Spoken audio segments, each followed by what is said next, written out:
Hi guys, we're back with another demo. Today I have for you an SMC U52 ceiling fan. This one is an antique brass. Blades and arms not original. Blades came from the diamond crystal, and obviously the diamond crystal's bright brass arms will look terrible on this thing. So thanks to Rick, Dan's friend, he has a whole excess of SMC parts, found these for me, said they would fit. And they look really good. Obviously, they are not original. Though these came off of a DC52, which is, I believe the DC52 is their down rod. It was down rod, I think either 4 or 5 blades. Also, I think some people call them Park Avenues.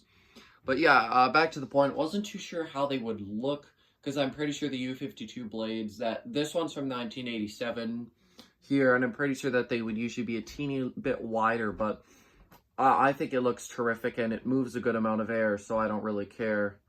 On low speed, this fan moves more air than the Sigma that I just tested earlier on high speed, and that's to say a lot. Obviously, with the open rafter ceiling, that definitely does something. If this was installed in a proper room, well, this is a proper room, but on a proper ceiling, we would definitely be seeing some differences. There is the tag. 1987 is on the motor. If you're wondering, that's how I could tell the date is on the motor for this one. But anyways, let's just go get that thing back in position to refocus my camera.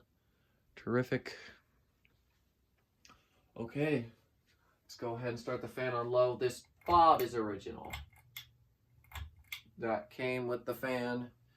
I'm pretty sure this is the one that came with it. I have one very similar from South Pacific from the heater fan. Pretty sure this one is the one that came with this fan though. Here's low speed. Blade pitch I'd say is around 12, 11 degrees. Definitely a little bit better than some of the others.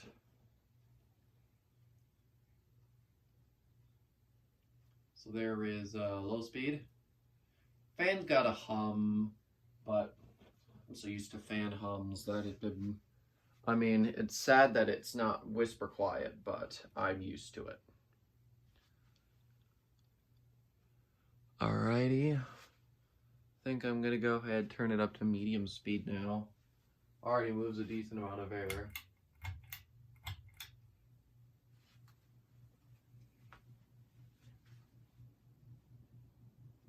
Bearings are still decent in this one.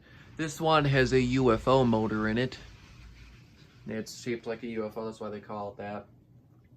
Fun fact, while Dan was here, he was telling me how Tom Frampton went to SMC and was like, hey, I want you to make my fans, but you have to increase your quality to my standards. Tom Frampton, one of the men who helped found Casablanca, the manufacturer that all y'all have been trying to rip off, am giving you this opportunity. And yeah, they said no. And I just find that absolutely funny. Obviously, I added the whole Tom Frampton part, but it sets the point that why they could have been so much more. I mean, granted, at this point, SMC fans weren't terrible. This one moves good air. The Diamond Crystal moves decent air. Towards the later years, 95 and after, then they start to become a crap show. Remember, Charles S. has a late Laguna that I remember was absolutely terrible. It was like 97 when they made that one, but yeah, SMC still makes fans now. Not here in the US, I don't think, but they aren't nearly as good. SMC has definitely been an OEM for some people over the years. SMC did a lot of Hampton-based stuff. Don't know if they did it in 87, but at least starting in the 90s they did. Anyone wanting to give me some information on that, please let me know. I usually don't follow the home centers because I just don't care as much.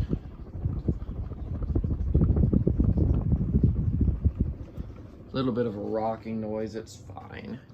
I'm not concerned about it. Let's see here. Sorry if it looks a little darker. I sort of adjusted the camera so you can sort of see the side badge or the sticker on the side of it. I haven't fully let spin down happen because I've had to stop it for the video.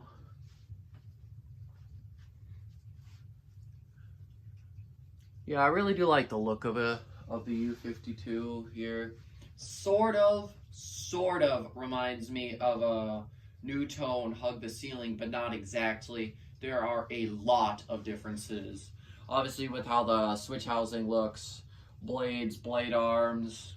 The bottom vents are similar to New Tone, but not exactly. These ones are more rounded than New Tone's. And I believe the motor in this one is slightly better than New Tone. Can't say for sure. I haven't seen the inside of a Hug the Ceiling before.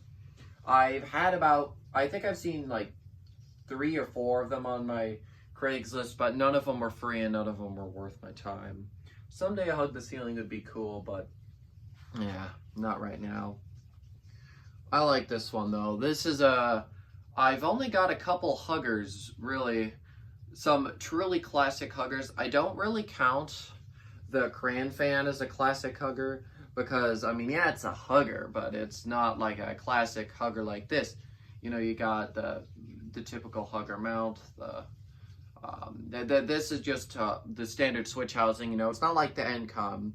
The Byretts and this are my only 2 real huggers, and I mean there are some fans that family has that I've been sort of promised, loose promises, of course, things can change, but I mean I right now only have 2, and having this one now able to run is great.